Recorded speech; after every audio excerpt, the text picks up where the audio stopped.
we'll give you the full shebang as we start this off. Dr. Fiona Aubrey-Smith. There we go. We'll get all the credentials in to start with. Thank you ever so much for joining me on the International Classroom podcast today. Whereabouts in the world do we find you? So I'm based in the UK, just about an hour southwest of London. Oh, lovely little part of the world. And I've got this thing at the moment as I do my podcast. Rather than me introduce you, how would you like to introduce yourself to our guests, to our guests? You're the guest. How would you like to introduce yourself to our listeners? You can tell it's been a long day at school for me. So I think of myself as just perpetually curious. So I would introduce myself as a learning enthusiast. And that just happens to manifest itself in lots of wonderful opportunities to work with schools and groups of schools and those in the broader education ecosystem. Fantastic. And you are, I think, for people who follow you and the work that you are doing, you're renowned for lots of different things. But one thing that really interests me and I really want to dive into to start with is to do with this concept of PedTech. So for those people who are unaware and maybe been hiding under a rock, who have not come across this before, could you explain to me what PedTech is and why you think it's important? Sure. So I think it really is important, first of all, to kind of go back a stage, then look at the phrase EdTech, because historically that's where the kind of sector's been. And thinking about EdTech, educational technology or technology in education has been really useful to kind of get us starting to think about the role that digital can play in schools, and starting to think about the very many possibilities there are. I think as we've learned from the research, we've learned really that if we're going to be thinking about impactful uses of digital technology in education, we really need to stop framing the conversations around the technology and instead move forward and frame those conversations around the pedagogy. And that's why we've got this conversation moved from EdTech to PedTech. So actually, we're still looking at the same space, which is the use of digital tools to support the purpose of schooling and schools and what we do with learners and teachers and so forth. But rather than thinking, how do we use the digital tools to support teaching and learning, i.e. framing around the tech, we're now thinking about what is our purpose, what is our pedagogy, and then how can digital support us in achieving that pedagogy. I like this because you've kind of created your own question there, because the one I want to answer then is, well, how do we do that? You've kind of mentioned that, we want educators to balance and use digital tools whilst ensuring pedagogy. Like, how do you do that? How, when you're speaking with educators and obviously you're going around and talking about this, what are the ways that you recommend that teachers and educators in a whole do this? So I think pedagogy is an interesting word because it's used kind of day in, day out across schools, across the education space. And yet very rarely do we step back and think, what do we actually mean? What is this word pedagogy? And people will often say to me, oh, don't you just mean teaching and learning, teaching strategies? And of course, that's one part of pedagogy. But there are lots of other parts of pedagogy. And Professor Patricia Murphy talked about the 4 domains of pedagogy. So views about what it means to learn and what it means to be a learner and what is this thing learning. The second domain, views on what it means to be a teacher. What is a teacher? What is this thing we call teaching? The third domain of views around knowledge. Where does it come from? What is it? How is it formed? How do we know knowledge exists? All of those kinds of questions. And then the fourth domain is what are the goals of education? Why are we all here? What's the purpose of going to school? So actually underneath that umbrella term of pedagogy, there's a whole bunch of different questions and conversations we need to be thinking about. And they might be in the form of, what do we believe? What are our deep-seated philosophical beliefs? There might be, what are our intentions? What are we actually trying to do in those spaces? There might be the strategies and the approaches, the methods that we use, like recipe cards. Or there might be the practices, the simple, subtle things like body language, eye contact, choice of words, priorities made in the moment. So under that pedagogy umbrella, there's actually a huge amount of stuff that we rarely think about, because when the word pedagogy is used, it's so often just used to refer to this like micro subset of teaching strategies. So we just need to kind of step back. What do we mean? What do we actually believe? What are we actually trying to do? And then we've got all the ingredients to have real, tangible conversations about how we achieve that. I love that. Even for me, I would have always only ever thought pedagogy is about ways in which children learn. And then over the years, and I had a fantastic conversation when I first started this podcast with a lady called Joyce Matthews regarding andragogy, how adults learn. And then she really blew my mind with, she even sent me some homework about this. It's like, so what's hootagogy? And I was like, what? There's more godges? It was, and so from that, I think it's really important for educators. I love what you said. It's like, oh, there's more to pedagogy than simply just the strategies that I use for my students to be learning. And that, like, which one of those? And I'm curious. Then, is there a balance, or is there one that we should favour more than, especially when it comes to trying to align it with technology? What a great question. Yeah. And I think, to be really pedantic about it, when I use the word pedagogy, what I'm referring to is the structural support for learning. So not the process of learning, science of learning, not the art of teaching, but the structural support of learning, of which a teacher can be one form, but equally it might not be the only form. Particularly in the age of AI, what it means to teach, we're being challenged now to think about what can be automated, what's the human value add, all those big questions. But to go to your point about, is there a best version? Each of us, the short answer is no, but each of us will feel that the answer is yes, because our beliefs about what it means to learn and to be supported in that learning go back to our very roots of what it means to be us, of how we conceptualize ourselves, what it means to be a learner, what it means to be helped by somebody else, what this notion of someone helping us is, what it means to be an adult or a child, or the value we attribute to schooling and educational work or community, society, all these things. So they actually come from very deep-seated value systems. And if you've got these beliefs that come from those deep-seated value systems, then of course to each of us, that feels like the right version. Equally, there'll be other versions that then really do not feel right to us. And that's why it's a really tricky space to navigate. And I think it's dangerous for anybody to say we should all teach in this way, learning should all be supported in this way, because it comes from a value system. And can values be right or wrong, or are they really deeply manifest in who we are as beings? It gets very philosophical very quickly, doesn't it? Yeah, it does. That was interesting, because as soon as you said that, I was like, do you think students are actually aware of themselves in school and what they're there to do? Because most of the time when you speak with educators, and it's not that I say most of the time, but there is a kickback, isn't there, about students being in school or wanting to be in school. And I often find it so weird that when students leave, let's say when they're finishing their A-levels and they go off to university, one of the first things they want to do is come back to school. And it made me think philosophically then about, obviously, the values, like you addressed, like the values they place on it, and whether they actually do intrinsically stop and think about, who am I here and what am I doing? Right? Because I don't think that as educators I get the time to stop and go, who am I and who do I want to be? We talk a lot about the hats we're wearing, don't we, sometimes? It's like, right now I've got a teacher hat on, I've got a leader hat on. Am I listening, or am I... But it's there's, what I'm getting at is obviously what you've said about, there's so much more to pedagogy than what we just originally think. And obviously, like you've said, there's not just a one size fits all. It's almost like some of the work you've done about the equality of it, isn't it? About the how students should be seen as individualized learners and be approached in that way. So for those people, again, and myself included, when we talk about, and when you talk about sort of equality in pedagogy, what do you mean by that term?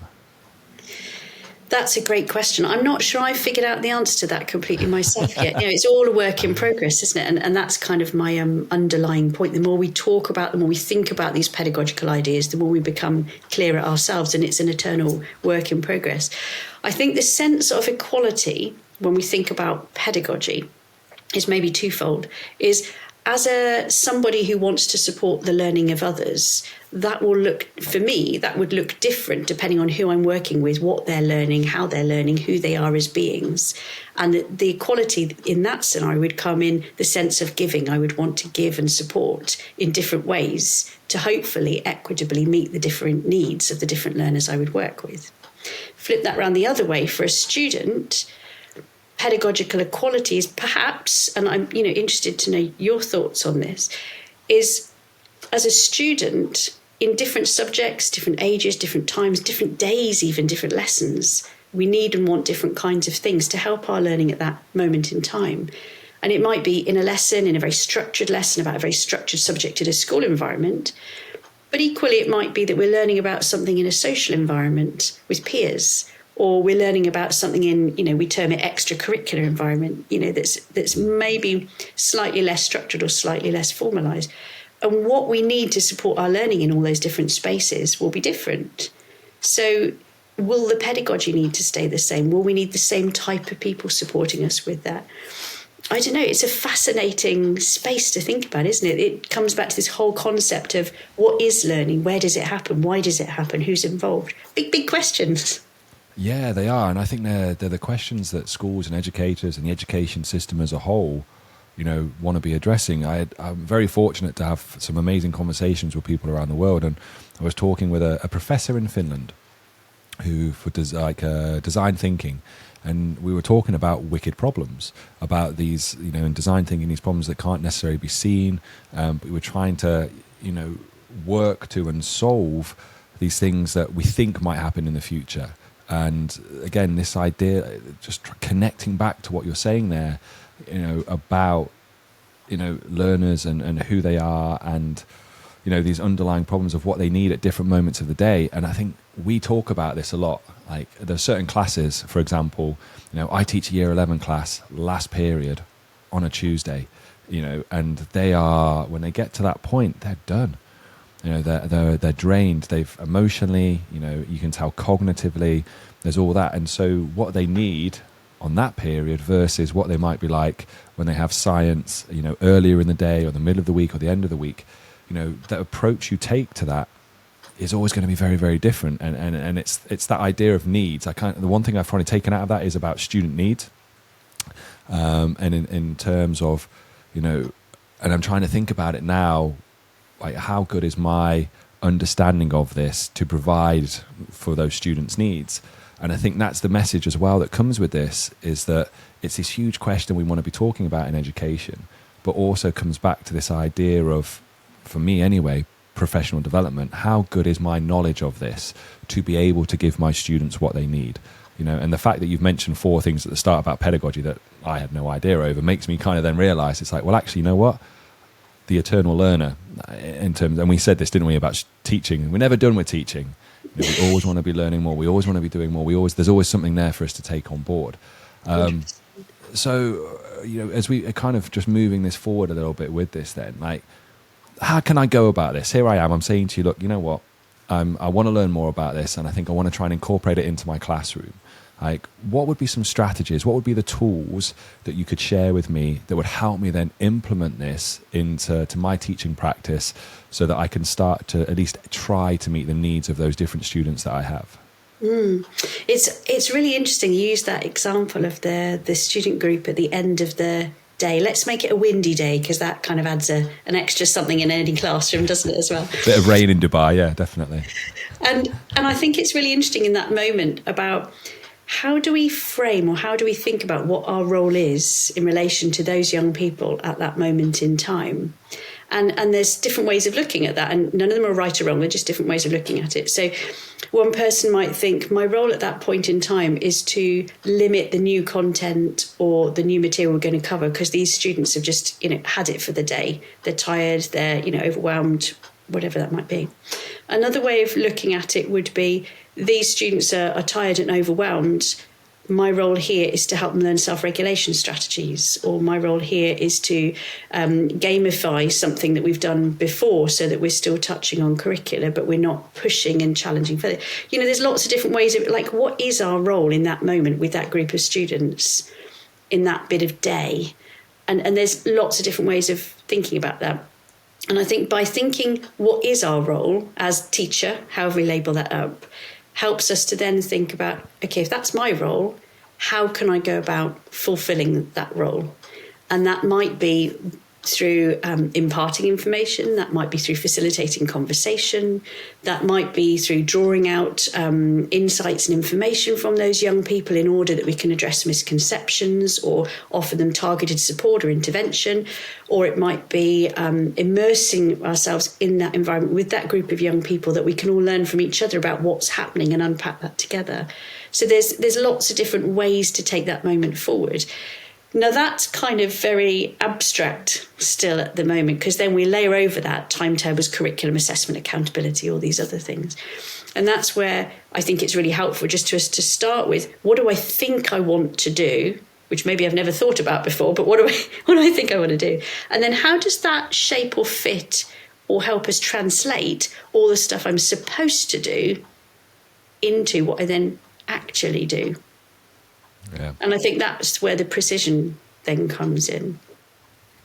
I like that. I often think about my lessons, about what I really wanted to do with that lesson and what actually happened in that lesson can sometimes be kind of worlds apart, can't they? And yeah, we see that. That's the beauty of education, and the best laid plans and things like that.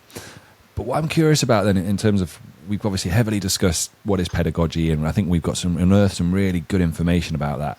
But with that, we've also got then the technology part. And you've mentioned, obviously, talking about the things that we want to achieve in lesson, and how prepared our students are for that. And for me as the educator, what I'm also wanting to achieve and how I'm helping my students achieve this. So how are you finding then the technology that we have is helping to achieve those goals within teaching?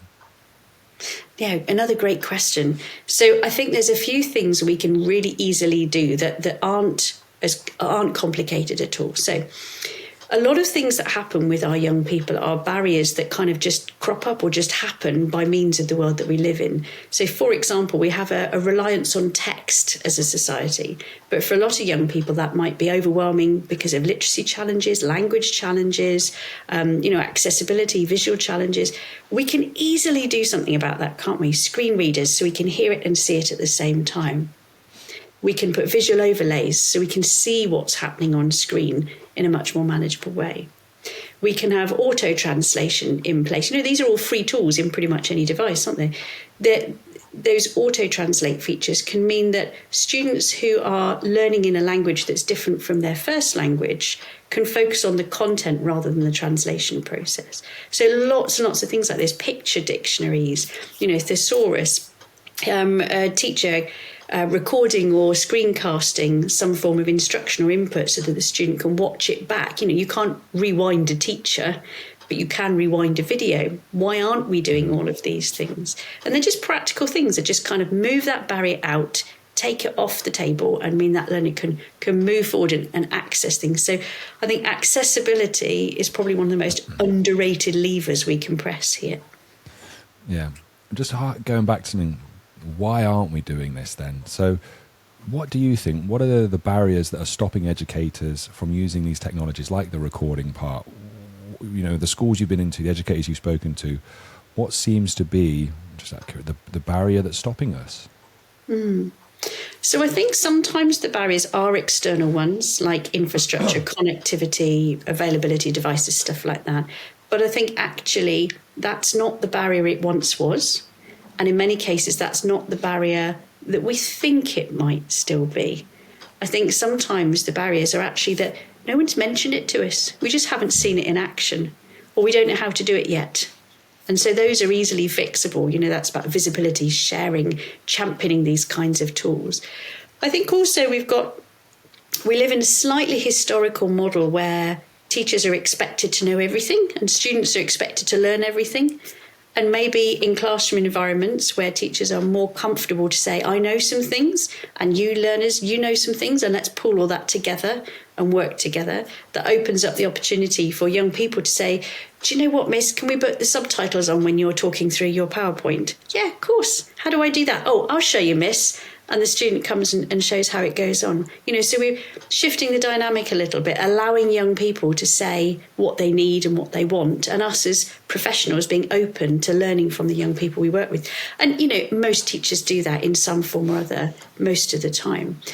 I think also we need to listen to this generation of young people. So the kind of young people that have lived through a pandemic, have lived through all kinds of global changes that we've seen, and young people that are growing up in quite an audio-visual environment. So, for example, our current Gen Z are used to hearing or watching video content with subtitles on. I'm kind of focusing on subtitles a little bit because it's a really easy one.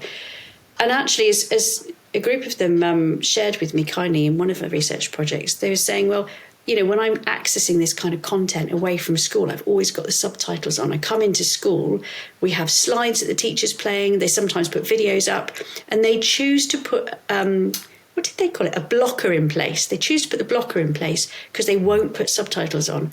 So they don't see subtitles as something extra to help. They see the choice not to use those as a barrier being put in place. It's flipped completely around the other way.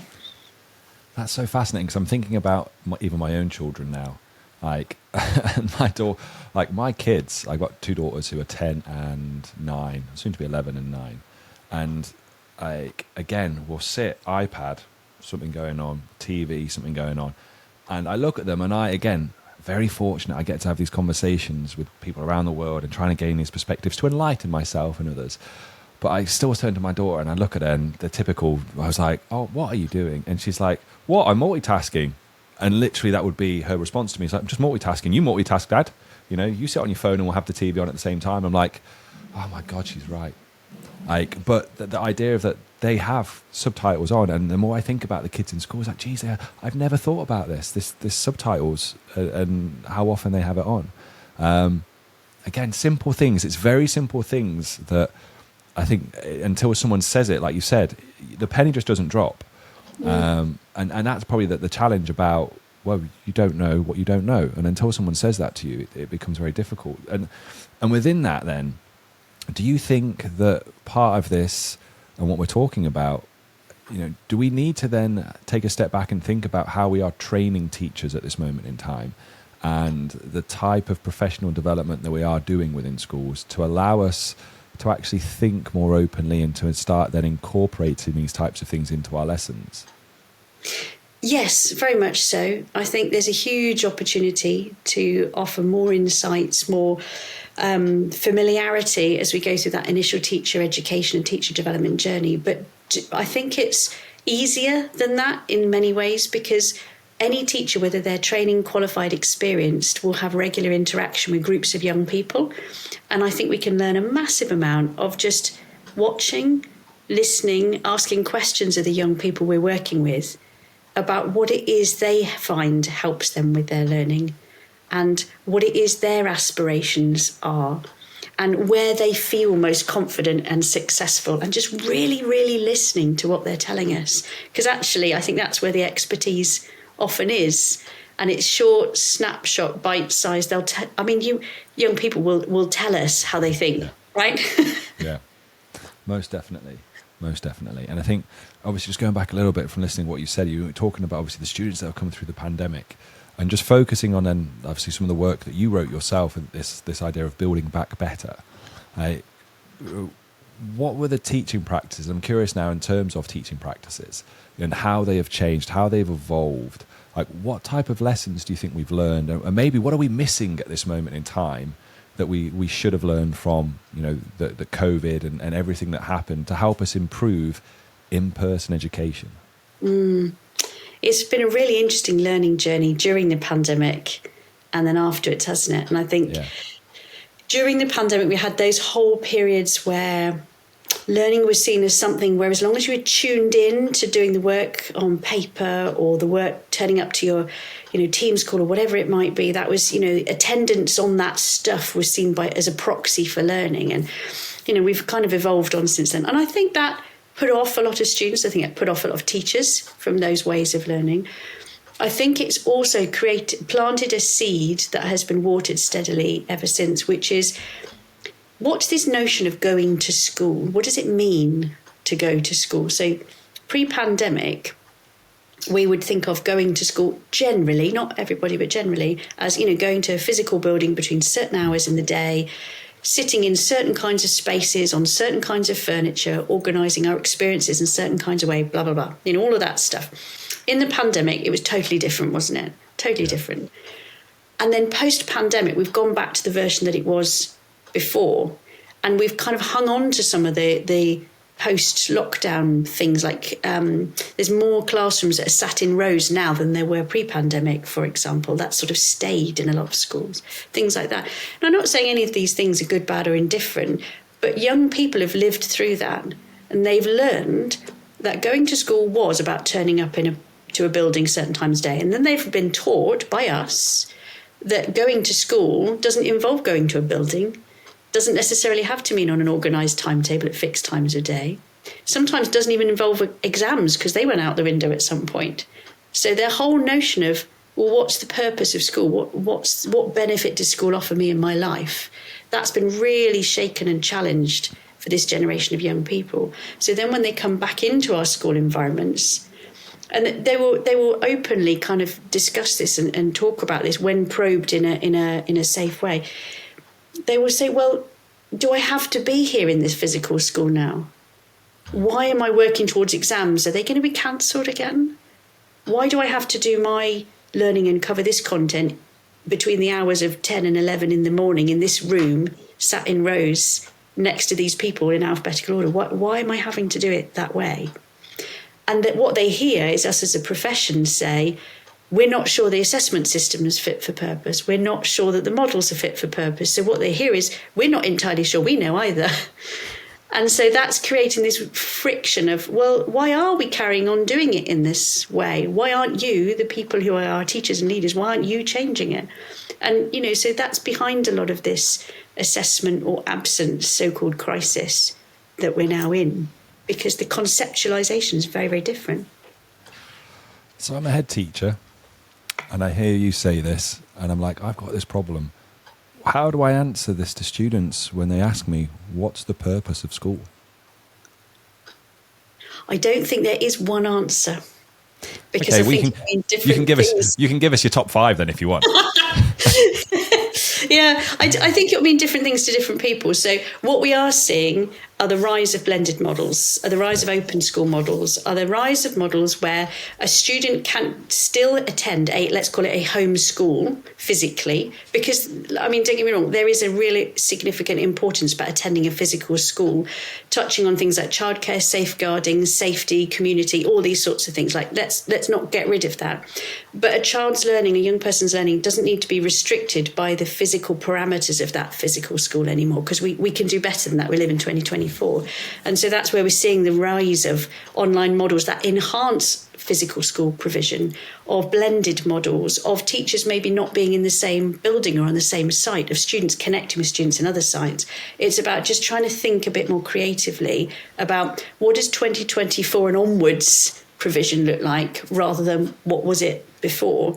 And not being afraid just to change those incremental pieces. But fundamentally, it's going back to, what do the students in front of us today need, and really listening to that, and then thinking, okay, as teachers, as leaders, we have a responsibility to meet those needs, not the needs of previous cohorts, which I think very few people would probably disagree with. I think we're all broadly in that space. The challenge is in actually doing that in practice, isn't it?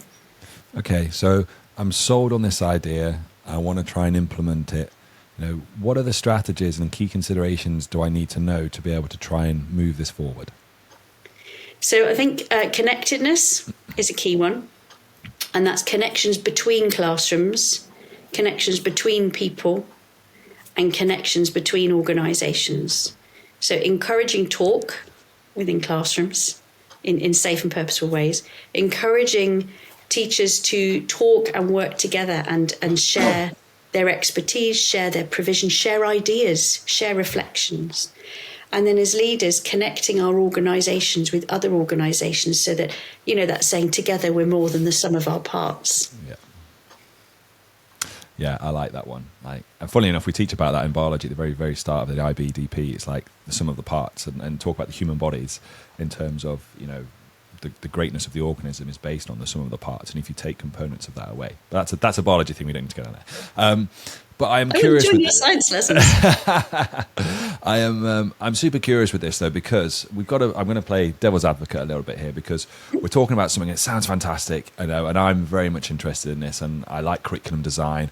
However, if I put that different hat on a little bit, where's the kickback in this? Where's the conflict? Like, for you, who is, obviously passionate about this and has research and seen this, not every leader, not every school, not every parent is going to be in line with this. What is some of, say, conflict in a way, but what is some of the pushback that you've received from this? Like, what's other teachers' then rationale for this as well?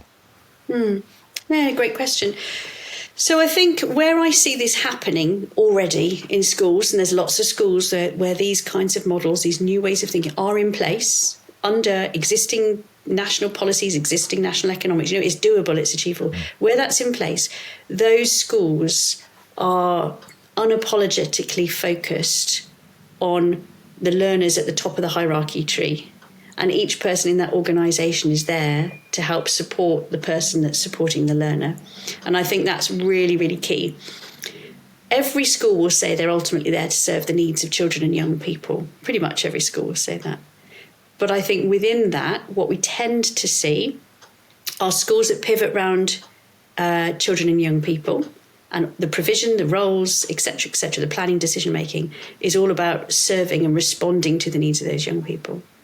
And there's another set of schools and organisations that are there to support and facilitate teachers to teach and content to be delivered and assessments to happen and qualifications to be produced.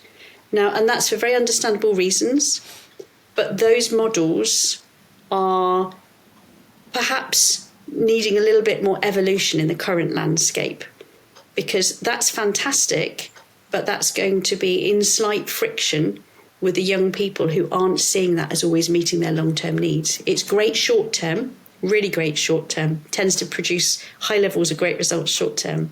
But if we're thinking about young people over the whole of their lives, not just to the end of that key stage or phase or that age of schooling, then, it's a slightly different thing. I saw someone post on social media the other day talking about obviously AI and so forth. And a lot of people are saying then that we should be preparing students for the future. And this person said, well, hang on a minute, we should be preparing students for the now. Where do you sit with that then, based on obviously your experience? Well, the future never arrives, does it? So the future's always after tomorrow, So I think preparing for the future is a funny one in my head, because it's kind of like saying, well, we need to get ready for stuff that's never actually going to happen.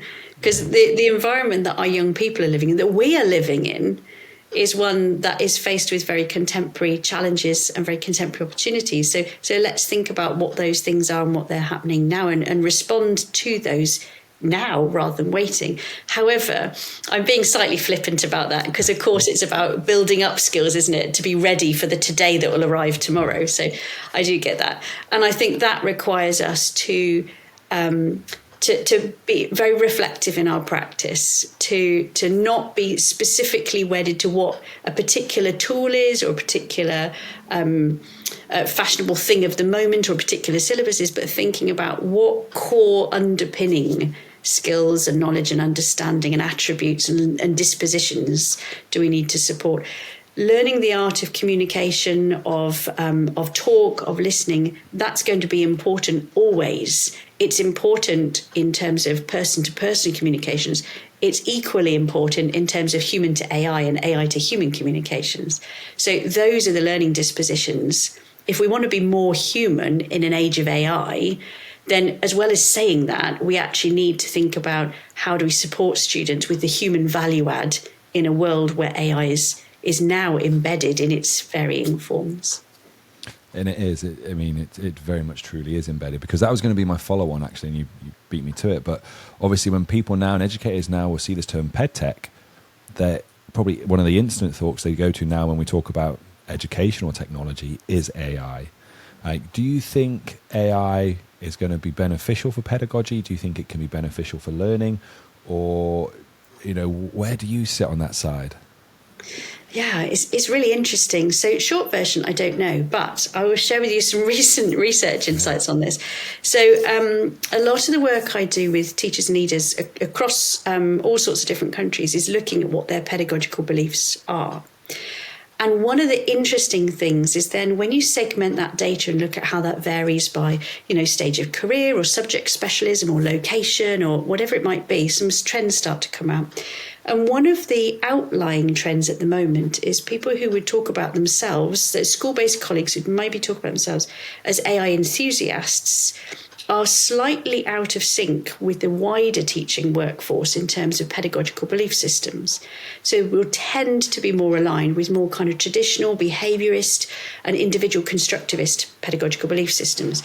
Now, the reason that's interesting is because if you use some of the Gen AI tools that produce lesson planning, curriculum resources, stuff like that, and then you look at what they produce and you look at the embedded pedagogy and the embedded pedagogical belief systems in those, it tends to align with traditional and behaviourist and individual constructivist belief systems, which is interesting because that is slightly out of sync with the predominant teaching workforce that's individual social constructivist as a predominant belief system.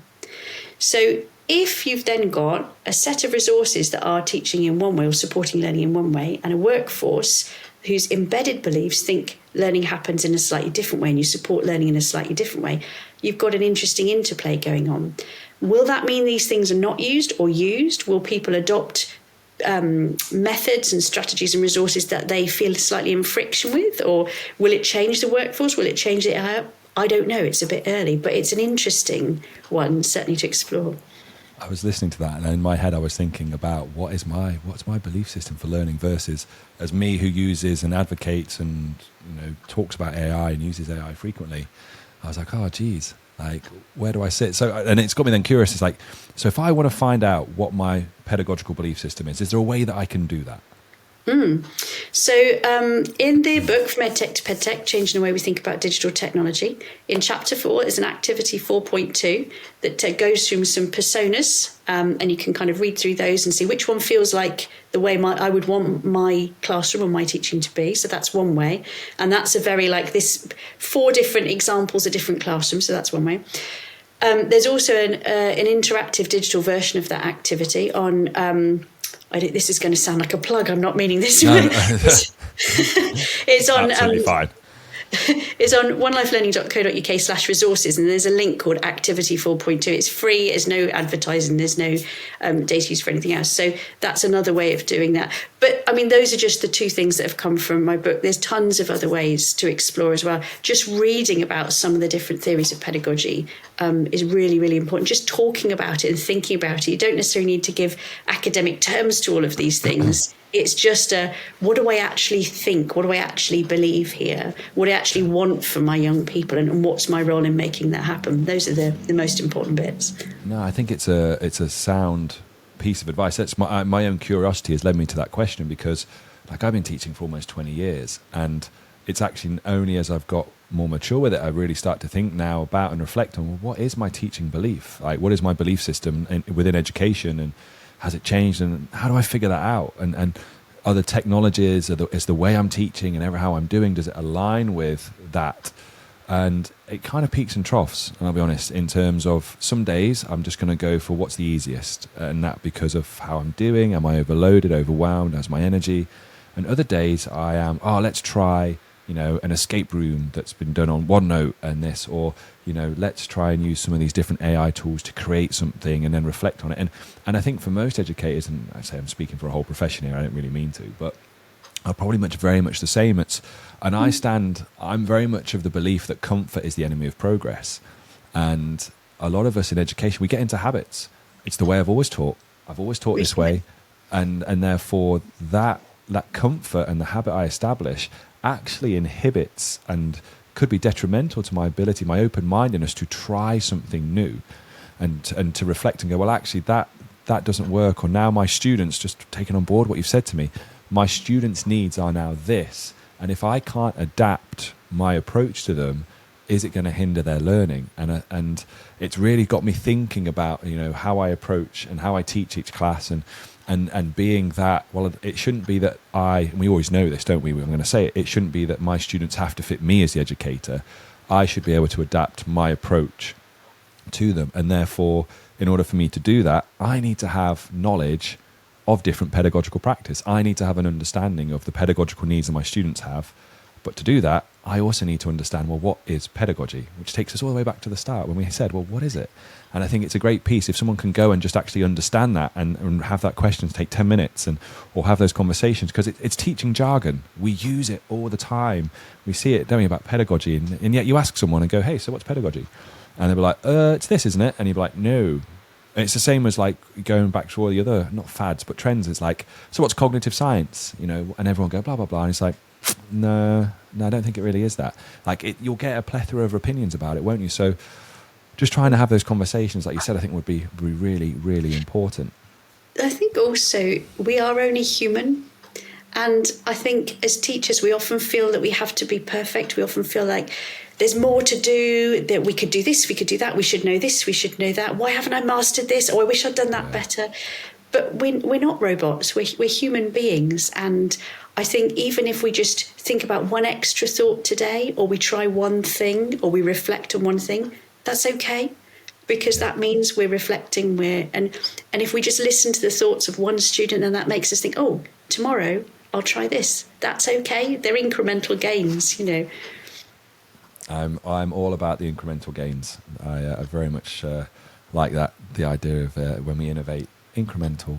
What's the one? Not Ikigai. What is my Kaizen? There we go. Very much how I'm trying to weave my way through education at the moment is through that Japanese philosophy of Kaizen. Sort of change for better. There we go. Keep what you need. The rest of it, what would you change for better?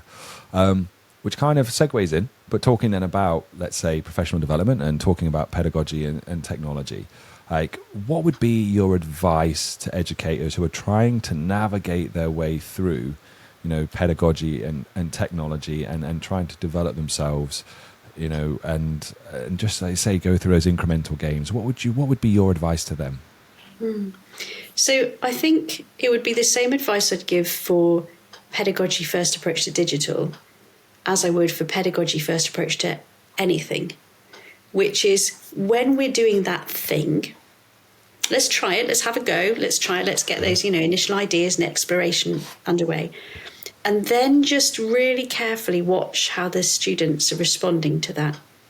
And we ban the word engaged because, in an ideal world, all students should be engaged in all classes all the time. I don't think digital or novelty should be used just for the argument of engaging young people. But what are they actually doing when we offer them that opportunity? If it's instruction, if it's an activity, whatever, what are they actually doing? Watch their eyes. Who are they looking at? Listen to their language and their talk and their vocabulary. Are they evaluating? Are they talking? Are they synthesizing their ideas? Are they asking questions of each other? Are they talking out loud about their own learning and their experiences? Like, what is this activity, this thing, provoking them to do and provoking them to say and provoking them to think? And then just watch that for a moment. And I call it the kind of watch one child as a research observation method. Is if you watch one child over a period of an activity or a lesson, you learn more from that than you do from watching the whole class for a lesson, because you'll really see the detail of what's going on. And then when you get that sense of, okay, so this is how it's actually being lived, then what comes to the surface are, oh, that's working in the way I thought it would. Great. That's not quite going how I thought it would because they're internalizing it in this way. So classic scenario of something like cold calling, a very popular strategy at the moment. I was in a classroom a couple of weeks ago, and cold calling is a whole school policy. It's something that everybody's doing to make sure students are active and listening and responding. Brilliant, great.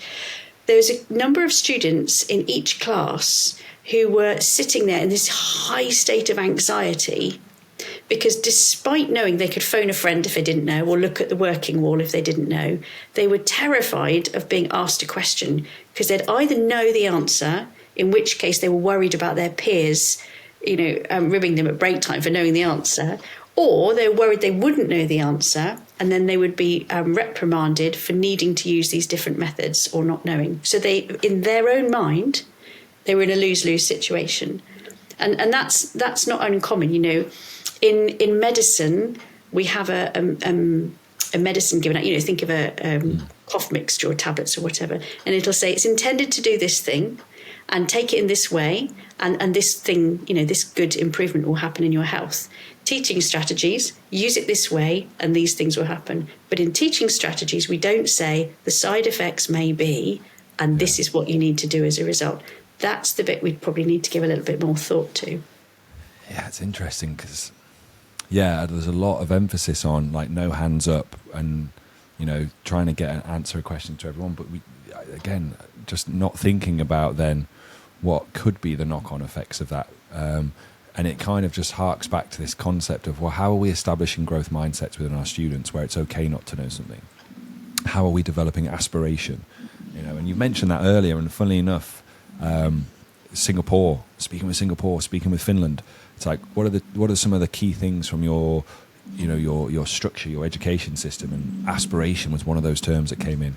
Growth mindset is one of the things that came in. Self-regulation was a third one they really, really talk about a lot. And when I compare that to the system, when I compare it to what you're just saying there, it makes me feel that, you know, sometimes we place too much emphasis on content or techniques rather than thinking about character and skills.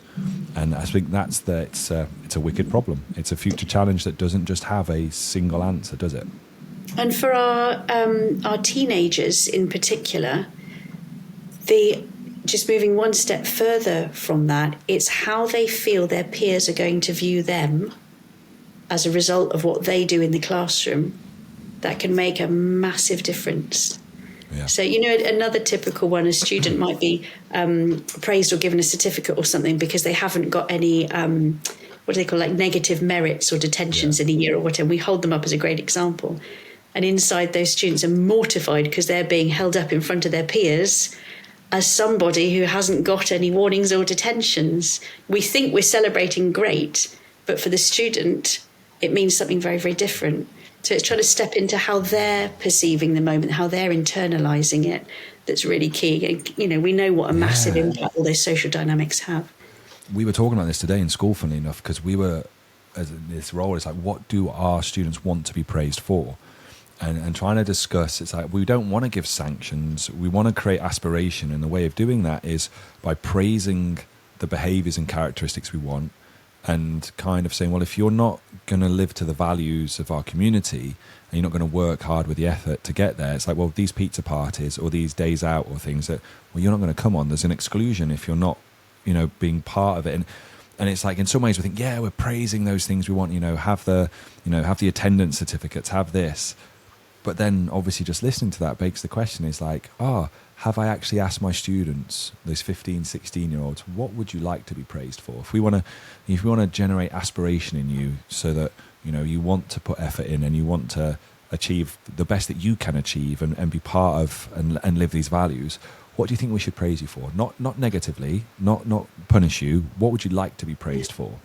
And in front of whom? Yeah, because we just assume it's like, let's have an assembly, let's do it in front of 60 to 75 of your peers, and we're going to give you a certificate because you're doing the things that we want you to do. And it would be interesting. I'm thinking fast with this. I might flip it on its head and ask the kids to give an assembly, and then they can give praise to the teachers, or just something like that. It's like, what would you praise your teachers for? And then it's like, we can bring it back with like, what would you want to be praised for? Maybe that will be my next assembly on Friday. What would you want to be praised for? And see what ideas they come up with. The key word in it is about dignity, I think, isn't it? Because whether it's praise, whether it's asking for help, whether it's a strength, whether it's an area for development, it's how can we give our young people dignity in that moment, or how can we ensure that they maintain their dignity in that moment? And that dignity is about how they feel about themselves, how they feel in front of their peers, and how they feel in front of the adults in the room. There's all sorts of dynamics going on there. You're so wise there, you're so right to ask them, because they do know the answers to these kinds of questions. Well, it's what they want, isn't it? I think, and it's trying to move. Like, I am massively more from my role, and as I've shifted, like, and I say to my students all the time, like, you know what I'm about? I'm about character, and I'm about citizenship. Like, academics is like, that's what your heads of faculty are for, you know, and that's what your other teachers are for. When you're here with me and we're working, it's like, if I have to write you a statement or a letter of recommendation, what do you think I'm going to write about? Because it's not going to be how well you did in biology. I'm going to write about the type of person you are. Hence, my role as your head of sixth form, head of year, is about providing you opportunities to develop your character.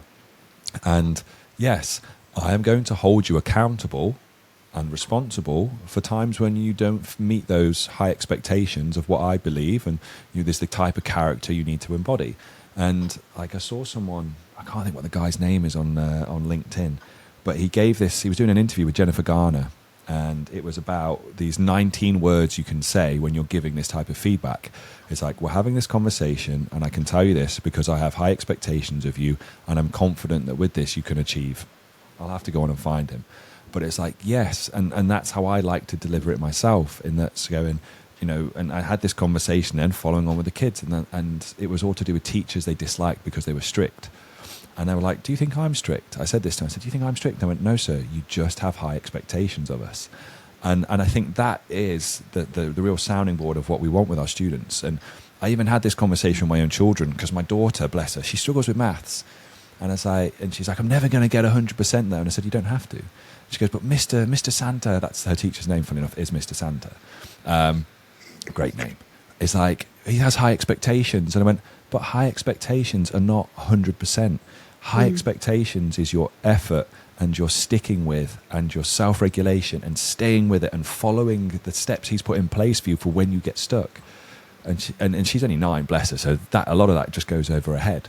But when they get to 15 and they get to 16 and so on, if they've had that lower down where all their teachers and every adult in their life has high expectations, not just for 100%, but actually for the type of person that you are, how you speak to somebody, the effort that you put in, how you treat others. And I say, you treat other people how they deserve to be treated, and everyone deserves to be treated with kindness and respect until they do something that breaks that bridge, and then that's very different, and that's about your character.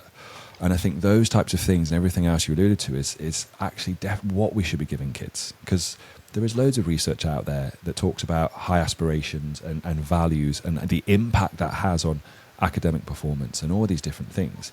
But I really, really like the fact that you've put out this dignity, because it's something we just don't talk about. We don't talk about with our young people about how, carry themselves with dignity. Yes, be dignified. But what does that mean to you? How can I praise you, for something amazing that you've done? And I want everyone else to know about it. But they might be like, yeah, but sir, I don't. I don't want that. Like, you can tell me, and you might email my mum and dad, great, but you don't need to. It's like, okay. I love that. I love the fact you mentioned that, and it's sent me off on a tangent. I did warn you I'd do like a good tangent. It's such an important one, though, isn't it? It's responding to the people in our classrooms in front of us. Most and what definitely. They need. So I'm going to finish this off one. I always have this light-hearted question. You've used the word classroom, and this has to do with classroom as well. So I'm going to give you this one.